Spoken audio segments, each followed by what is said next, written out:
한편 암호화폐 전문 매체 유투데이에 따르면 리플 커뮤니티를 대변하는 미국 변호사 존 디튼이 트위터를 통해 미 SEC와 리플 소송이 미국 대법원으로 넘어가면 블록체인 거대 기업인 리플이 반드시 승리할 것이라고 확신한다라고 언급했다고 하는데요.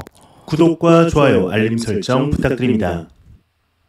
안녕하십니까. 암호화폐 정보를 전달해 드리는 닥터 비트맨입니다. 네, 평일의 마지막 금요일도 슬슬 마무리되고 있습니다. 어떻게 오늘 하루 잘 보내셨나요?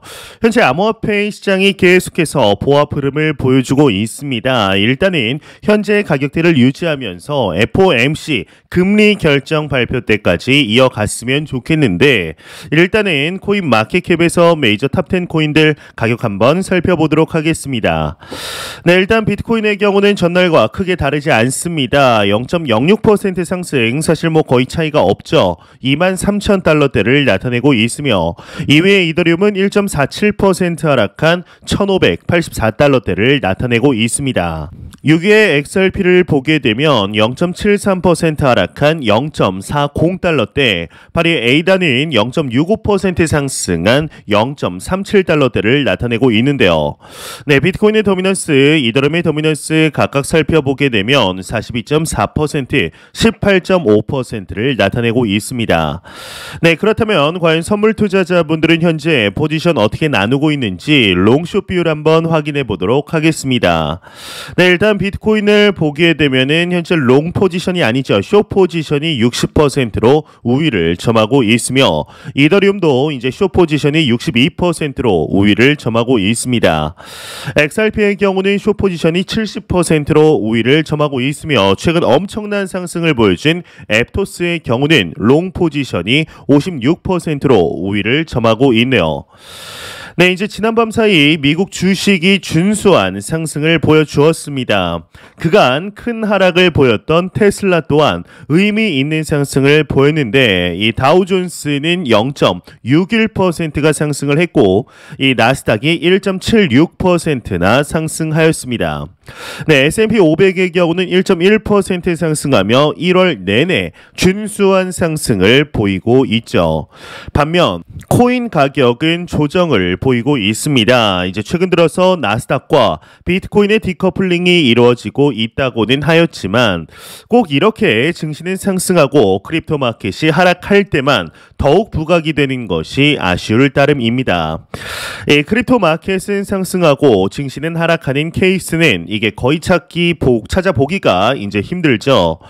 이제 그간 미국 주식 대비 높은 상승률을 보였던 코인 가격이 빠지면서 시장에서는 의외다라는 반응이 나오고 있습니다.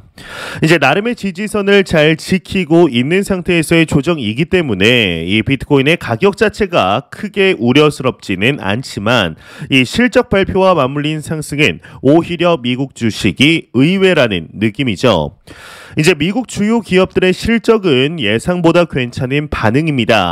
그러다 보니 이 최악의 우려가 이 정도면 오히려 괜찮다라는 분위기죠. 이제 결과적으로 미국 주식이 전반적인 상승을 보였습니다. 그렇다면 왜 코인 가격은 추가적인 상승을 보이지 못했는지 생각을 해보아야 하는데요. 생각보다 2023년 1월이 이제 어렵지 않다는 것은 개인을 보면 알 수 있습니다. 이게 지나치게 높아진 난방비와 오른 물가에도 불구하고 여전히 개인들의 주머니에는 견딜 만한 현금이 남아 있는 것으로 보입니다. 실제로 가계의 소비가 드라마틱하게 줄지도 않고 있는 상황이죠.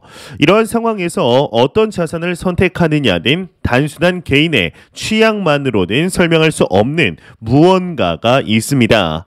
이 나름 합리적인 선택을 한다고 믿고 있는 개인은 제한된 자금을 가지고 미국 주식과 코인 중 선택을 해야 합니다. 그런 가운데 상대적으로 실적이 나쁘지 않고 견조한 상승 흐름을 보인 미국 주식을 택한 것으로 보이죠. 이 미국 주식 선호 현상은 당분간 계속될 것으로 보입니다. 이제 어제 나온 소식 중에 이 미국의 작년 통화량이 역대 첫 감소를 나타내면서 이 위험 자산군들이 환호를 하였습니다. 현재 연준의 경우는 약 40년 만에 인플레이션에 대응하면서 이 공격적인 통화 정책을 펼치고 있죠. 이에 미국의 M2가 역대 처음으로 줄어든 것입니다. 이 또한 미국 증시의 상승 원인이라고 할 수 있는데 아쉽게도 크립토 마켓에는 영향을 주지 않고 있습니다. 또한 미국 증시뿐만 아니라 신흥국들의 증시, 이 채권 시장의 유동성이 몰리고 있다고 하는데 결과적으로는 이러한 유동성들은 크립토 마켓에 몰릴 수밖에 없습니다. 비트코인 가격이 23,000달러를 넘어서 25,000달러로 가지 못하는 이유는 개인들이 여전히 매크로의 영향을 받고 있기 때문입니다. 이 다음 주로 예정된 FOMC에서 파월이 또 얼마나 센 발언을 할지 지켜봐야 하는 상황이죠. 이 가능성은 낮지만 금리를 50bp로 올릴 경우 이 시장은 더 큰 타격을 입을 것입니다. 하지만 25bp를 올린다고 하더라도 파월이 센 발언을 할 경우 시장은 크게 출렁일 수 있을 것입니다. 비트코인이 2만 달러 선만 잘 지켜낸다면 오히려 상승을 위한 교두보 역할을 할 수 있겠지만 이 반대의 경우 1월에 상승과는 무관하게 하락이 또 나올 수 있겠죠. 이제 그나마 다행스러운 점이라면 시장의 코인 관련 여러 가지 소식들이 좋게 나오고 있다라는 점입니다. 이 비트코인 해시레이트는 역대 최대치를 찍었고 여러 지표들이 비트코인이 바닥에서 벗어나 상승 사이클에 접어들었다고 이야기를 하고 있습니다. 지금 장에서 투자자들이 주의해야 할 점이라고 한다면 이 비트코인 이외에 알트를 본인들의 지갑에 담는 것입니다. 이제 몇몇 알트의 폭등이 반가워 보일 수 있지만 이제 자칫 물려서 귀중한 시드를 잃을 수 있습니다. 이를 투자자분들은 유의를 해야 하는데요. 이에 비트코인 가격에 관한 분석들은 또 지속적으로 나오고 있습니다. 현재 비트코인의 가격에 대한 낙관적인 입장들 좀 계속해서 나오고 있는데 현재 비트코인의 기술적인 분석이 나왔습니다. 일단 내용 같이 보도록 하겠습니다. 네, 일단은 헤드라인을 보게 되면 분석 비트코인 일봉 차트에서 50MA가 200MA를 넘어서는 골든 크로스 임박 강세 신호라고 헤드라인이 장식이 되어 있는데 내용을 한번 보도록 하겠습니다. 네, 이제 암호화폐 전문 미디어 핀볼드에 따르면 약 110만 명의 트위터 팔로우를 보유한 암호화폐 인플루언서 비트코인 아카이브가 비트코인 대 USD 일봉 차트 기준 50일 이동 평균이 200일 이동 평균을 넘어서는 골든 크로스 발생이 임박했다. 이는 강세 신호라고 분석을 했다고 합니다. 네, 이와 관련 핀볼드는 골든 크로스는 단기 추세가 상승 흐름으로 전환되고 있으며 이 잠재적인 랠리 지속을 시사하는 강세 지표라며 역사적으로 골든 크로스 발생은 비트코인 가격 상승의 시발점이 됐다라고 설명을 하였는데요. 이제 이와 더불어서 이 기술적 분석 플러스 온체인 데이터상 추가적인 분석을 보도록 하겠습니다. 네, 일단은 분석 비트코인 시장 이 레버리지 감소 추세 건강해지고 있다라고 헤드라인이 장식이 되어 있죠. 내용을 보게 되면 이 크립토 퀀트 기고자 크립토 라이온이 이 최근 온체인 데이터를 살펴보면 이 비트코인 시장의 레버리지가 감소하고 있다. 시장의 불확실성이 줄어들고 건강해지고 있다고 진단을 했다고 합니다. 이와 관련 그는 자산시장의 레버리지 수준을 가늠할 수 있는 추정 레버리지 비율이 지난해 FTX 쇼크 이후 지속 하락세를 나타내고 있으며 이 파생 상품에 예치된 비트코인 물량도 동반 감소하고 있다. 또 글로벌 암호화폐 시가총액과 비트코인 도미넌스가 동반 증가하고 있다는 점도 시장이 건강해지고 있다는 것을 암시한다라고 설명을 했다고 합니다. 네, 현재 이제 시간이 지날수록 이 비트코인의 가격적인 측면, 긍정적인 전망들이 계속해서 나오고 있습니다. 네, 과연 이 시장이 앞으로 어떻게 진행이 되게 될지 FOMC에서 나오는 금리 결정이 지대한 영향을 미칠 것으로 보이는데요. 이 금리 동결은 바라지도 않으니 현재의 예상처럼 25bp 인상만 딱 나왔으면 좋겠습니다. 이러한 소식과 더불어서 지난 2022년은 암호화폐 투자자들 입장에서 참 악몽과도 같던 한 해였습니다. 어떻게 이렇게까지 하락할 수가 있는지 지난 2022년 2월 러시아의 우크라이나 침공부터 시작해서 5월 루나 사태가 벌어지며 7월에는 루나 사태로 시작된 파산 영향이 전 기업들에게로 전이가 되게 됩니다. 이 후폭풍이 불어 닥친 것이죠. 이에 11월 활용점정을 찍게 되었는데 바로 여러분들이 너무 잘 아시는 현재 다큐멘터리까지 제작을 앞두고 있다는 FTX 사태가 터지게 된 것이죠. 이 FTX 전 세계 3위로 불리우며 정치 로비에 크립토 산업 전반 들어가지 않은 곳이 없을 정도로 발을 넓혔던 하나의 제국과도 같던 거래소의 몰락은 전 세계인들의 충격을 안겨주기에 충분하였습니다. 이에 이제 초반에는 채권자들이 공개되지 않았지만 시간이 흐르며 채권자들의 이름이 공개가 되고 있는데 이에 우리나라 사람들이라도 들으면 이제 모두 알만한 기업들이 포함되어 있어 충격을 또 한번 안겨주고 있습니다. 과연 일단 어떠한 기업들이 포함이 되어 있는 것인지 내용 같이 보도록 하겠습니다. 네, 일단 헤드라인을 보게 되면 코인 붕괴 FTX 채권자 명단에 대한민국 환경부와 삼성, 김앤장까지 포함되어 있다라고 적혀 있는데요. 일단 이 헤드라인 자체부터가 심상치가 않습니다. 밑으로 내려가서 내용 한번 보도록 하겠습니다. 네, 파산한 세계 3대 거래소 FTX의 채권자 명단인데 이 명단 안에 이 한국 주요 공공기관과 기업이 대거 이름을 올린 것으로 파악이 되었다라고 합니다. 이 미국 경제 전문지 포브스는 26일 FTX의 변호인단이 전날 델러웨어주 파산법원에 115쪽 분량의 채권자 명단을 제출했다라고 하는데 이 목록을 이제 연합뉴스가 입수해 살펴본 결과 대한민국 정부의 환경부가 채권자 중 하나로 적시된 것으로 확인이 되었다고 합니다. 이 적힌 주소도 세종시의 정부청사 위치와 일치한다고 하는데 이 삼성전자의 혁신 조직으로 출범한 삼성 넥스트도 FTX 채권자로 올랐으며 이 명단에는 이 회사의 미국 캘리포니아주 마운틴뷰 사무실 주소가 적혀 있었다고 합니다. 일단은 또 국내 최대 로펌인 김앤장 법률사무소 EY 한영, 31PWC 등도 명단에 포함되어 있었다고 하는데요. 이제 이뿐만 아니라 뭐 구글이나 메타, 애플, 넷플릭스, 링크드인, 아마존, 마이크로소프트 등의 미국 빅테크 기업들도 FTX 채권자로 확인이 되었다고 합니다. 참 FTX 채권자로 이름을 올린 것이 이게 불법은 아니죠. 이 기업들의 입장에서는 크립토 마켓, 이 가상자산 시장이 분명한 잠재력이 보이고 전 세계 3위라는 명성의 FTX 거래소에 투자를 하는 것은 절대로 이상한 선택이 아니었을 것입니다. 오히려 현명한 선택이었죠. 결국엔 FTX가 무너지면서 마치 이제 불법을 하다가 걸린 사람들 마냥 넷플릭스는 왜 본인들의 이름이 있는지 모르겠다라고 변명을 하고 있고 이 구글과 애플, 마이크로소프트는 아예 무대응으로 일관하고 있습니다.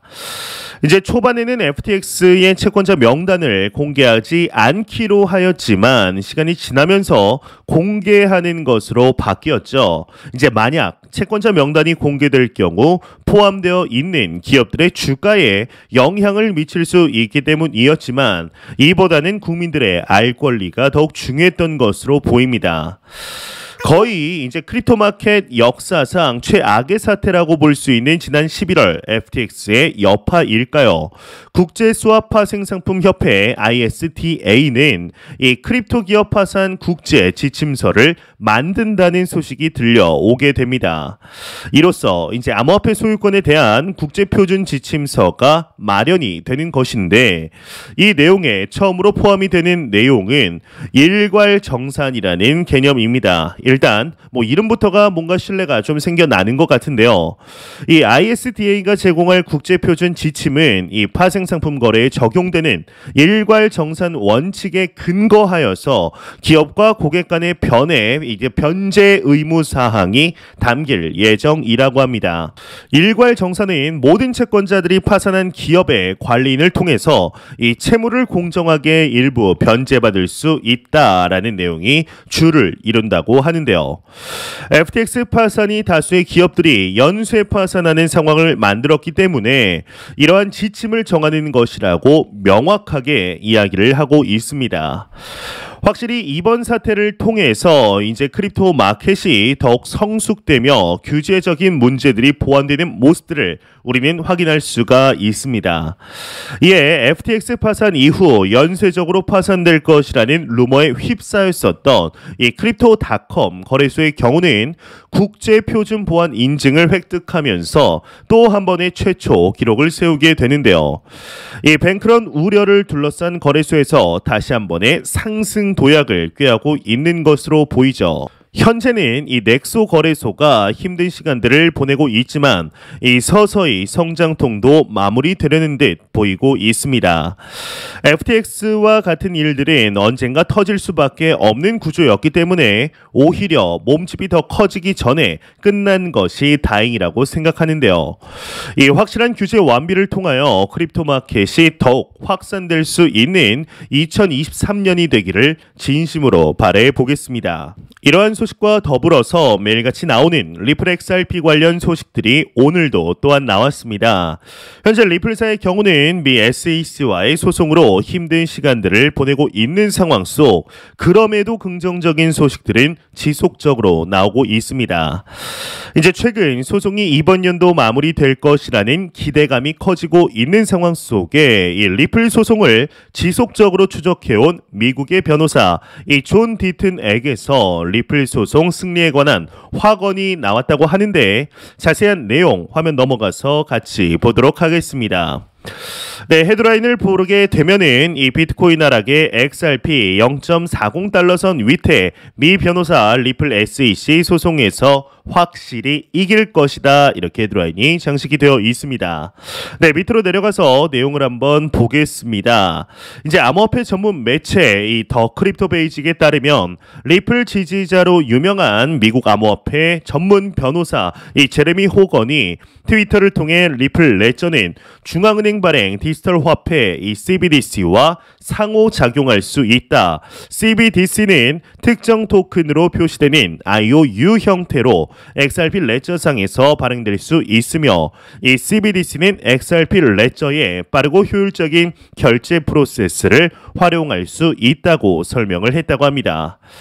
이어서 그는 중앙은행이 사용자의 CBDC 입출금을 위해 XRP 레저의 게이트웨이를 열어서 이 CBDC는 XRP 레저에서 XRP 및 기타 디지털 자산과 함께 사용할 수도 있다. 또 CBDC가 XRP에 패깅될 가능성도 있다면서, 물론 이에 대한 근거는 없으며 인공지능 기반 AI 챗 GPT를 이야기하는 거겠죠. 이 챗봇이 위와 같은 답변을 내놓았다고 합니다. 참 이제 챗봇에 대한 의존도가 서서히 이제 올라가고 있는 것이 느껴지는데, 다음 버전이 또 나오면은 얼마나 더 성장을 할지 좀 두렵기도 합니다. 네, 일단 내용 추가적으로 보게 되면, 한편 다음 암호화폐 전문 매체 이 유투데이에 따르면 이 리플 커뮤니티를 대변하는 미국 변호사 존 디튼이 트위터를 통해 미 SEC와 리플 소송이 미국 대법원으로 넘어가면 블록체인 거대 기업인 리플 리플이 반드시 승리할 것이라고 확신한다라고 언급을 했습니다. 현재 이제 거의 800일이 다 되어가는 리플과 SEC 간의 소송으로 참 쉽지 않은 시간들 계속 반복이 되고 있습니다. 분명 이제 이번 3월에 마무리된다고 했다가 리플의 CEO이죠. 이 브래드 갈링하우스의 경우는 6월에 마무리가 된다고 했다가 이 참 소송 마무리에 대한 기대감을 가질 수 없는 환경이 이어지고 있는데요.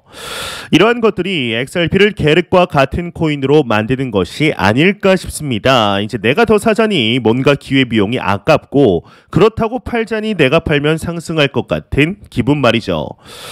현재 많은 XRP 투자자들은 지치고 지친 상태이죠. 이제 하루라도 빨리 리플사가 무엇인가를 보여주어야 할 텐데 이 소송이라는 장애물에 막혀 가격적인 측면 나아가질 못하고 있습니다.